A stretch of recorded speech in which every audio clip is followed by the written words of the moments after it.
This is an exercise on linearization. By linearization, we mean finding lines in the terrain.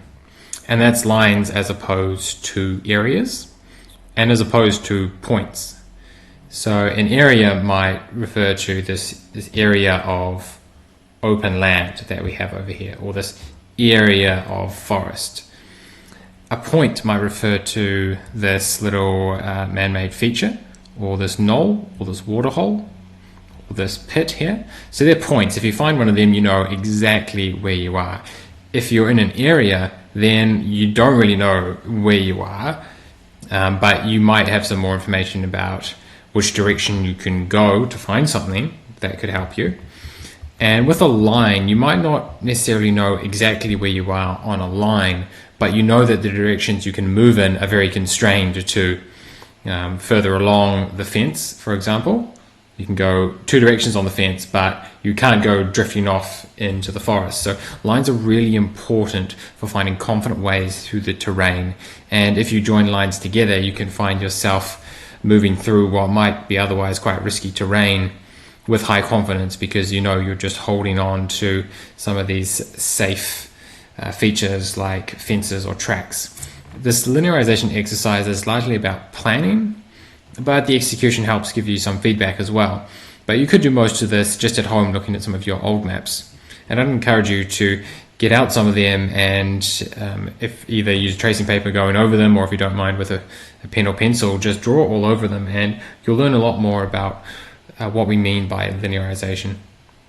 I'm going to go through this exercise on leg 6 to 7. As the orienteer at 6, you should look at 7 and firstly notice these really safe features, the things you're comfortable with from yellow level orienteering, like the tracks and the fences here, and just quickly draw them on mentally if you're just out in the forest doing the exercise.